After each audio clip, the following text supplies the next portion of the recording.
All right, let's talk about YouTube reviews again. And the again part is about 2 months ago, I made a video focused on YouTube reviews. I'll put a link in the description if you're interested. That one was more focused around integrity in reviews, objectivity, YouTuber life cycles.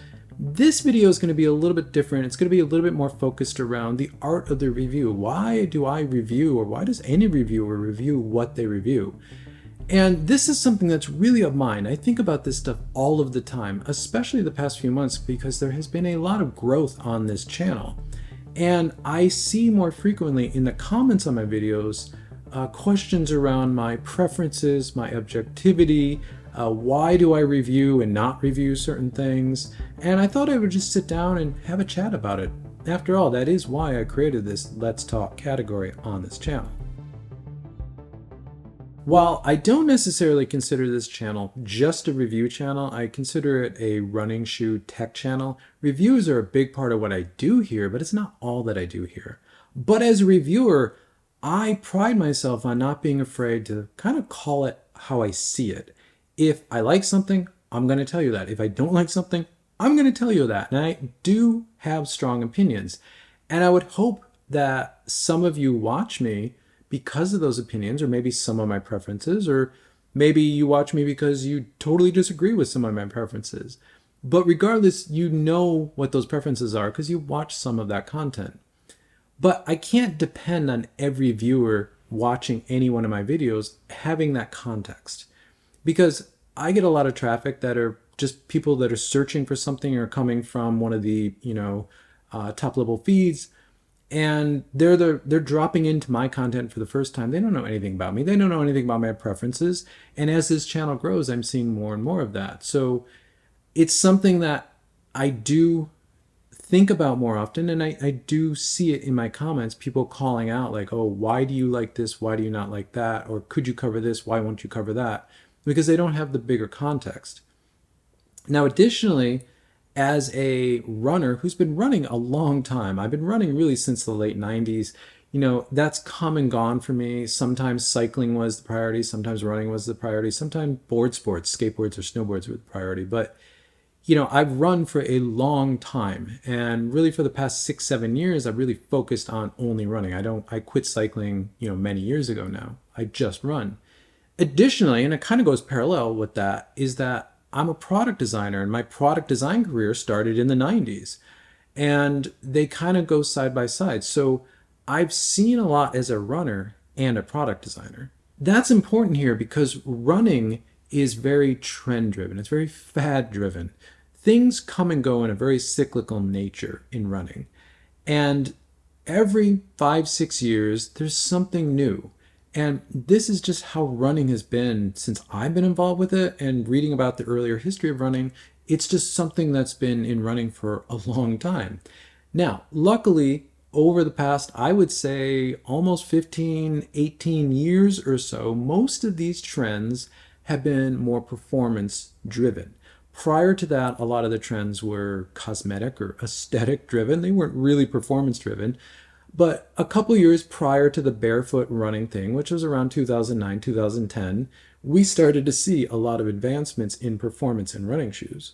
And coming out of the barefoot running fad or trend, we saw a real big focus on performance. And this is where we saw things like Adidas Boost and, the emphasis on foams and technologies in midsoles. This is where Nike comes in 2017 with the super shoe, the Vaporfly 4%, and that has really just accelerated a lot of these fads and trends in running right now. And I would say right now in 2024, we're very much, I feel like, at the peak of one of these sort of technology for technology's sake trends or fads in running, because everything is oversaturated and kind of everything right now kind of looks the same across every brand. And you're at the peak because everything looks the same.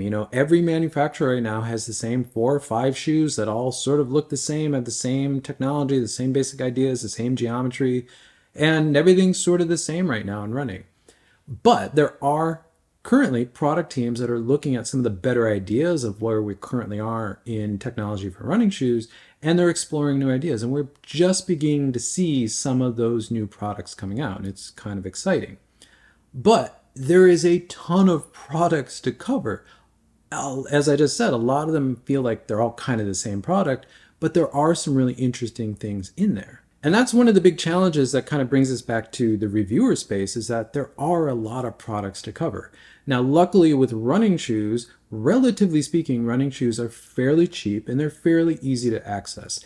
If I want to run in a shoe and cover it on this channel, I can generally go out and buy that shoe.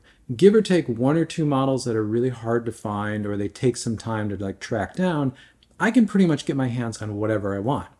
Now in other spaces like reviewing consumer electronics or like EVs or even cycling, things are cost prohibitive. It's hard to go track stuff down. You can't possibly buy everything out there to cover on the channel. So I feel lucky to be in the running shoe space where I can kind of basically get what I want when I want it. Now, as this channel grows and I get more access to brands and I start working with brands, then I'll have even more access. But generally speaking, in this space, I can cover what I want. My personal approach on this channel is I cover things that I find interesting. Now, that interest can be a bunch of things. It could be my personal preferences for what I like to run in, but it could also be this product's interesting because this brand is trying something new, or this product fits into their larger product portfolio in a very interesting way, which as a designer, I really like. It's kind of why I like running in a single brand's product line, because I really enjoy how, everything from like the daily trainer to the fast shoe to the race shoe, how they are designed to work together. There's a narrative thread there with a good product team where things are built to work together. I really enjoy that. That's the designer in me. But as a runner, I need to be interested in that product.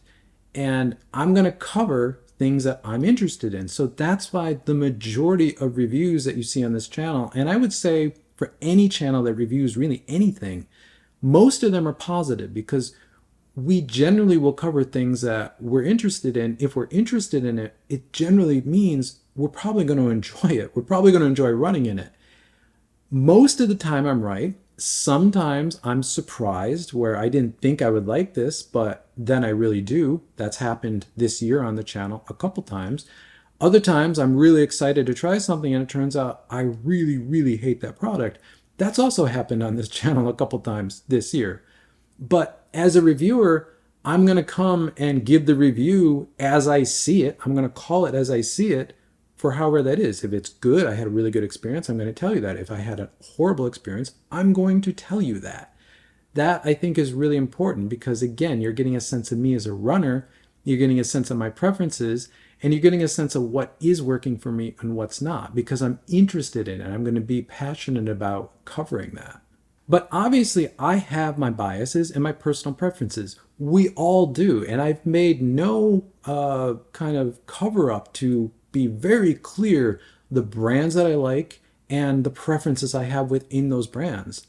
And it's partly why I also restate that stuff on my reviews over and over and over.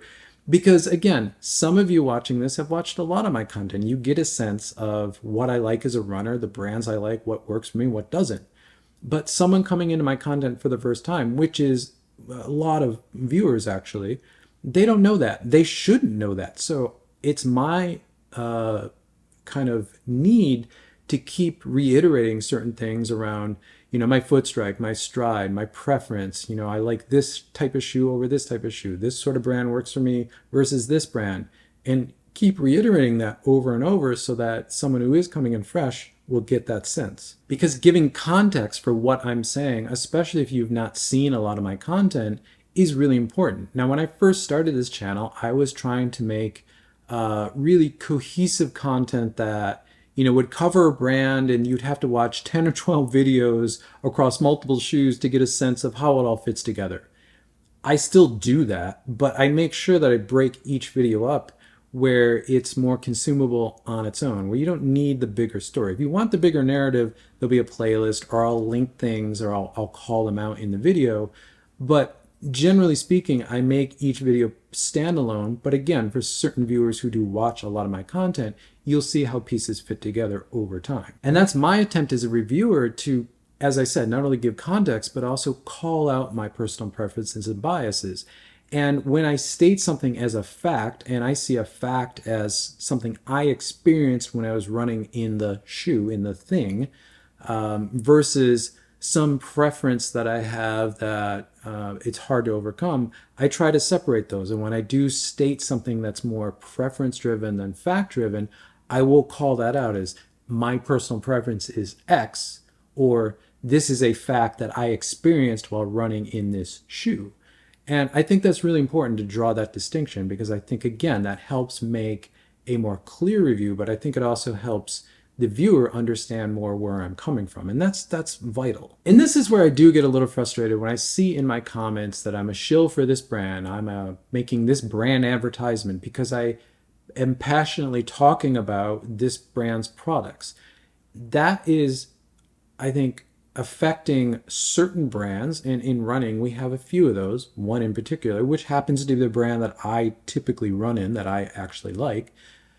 But it is frustrating to see that, because again, I do a lot of work to be as, objective and calling this stuff out as much as I can. But again, I don't expect everyone to kind of have every sense of me as a runner and a reviewer when they're watching my content. Now, one of the things I love about this channel and this format is that there are comments. I love responding to the comments. I love the community that has developed on this channel, and even all the new people that come in, and even the people that come in and comment for the first time, having never seen any of my other content, whether that comment's positive or negative, I still love seeing that comment. And this is why I still make a priority to reply to every comment that I can. Though there's so many now, and the way the YouTube commenting system works, it's always somewhat hard for me to see buried comments. But I do my best to cover all of the comments because I like that engagement. I like these conversations. So let me know in the comments below what you think about this stuff, what you think about, some of the topics that I covered in this video. Because again, I'm always curious about that dialogue. As always, thank you for making it to the end of the video. If you want to see more content from me, subscribe. You'll see it pop up in your feed. If you already are a subscriber, I now have memberships on this channel. Click the join button below the video title, or click the link in the video description. If neither one of those options are good, leave a like on this video, leave a comment. All of that helps this channel continue to grow, which I always appreciate. And with that, I'll catch you in the next one.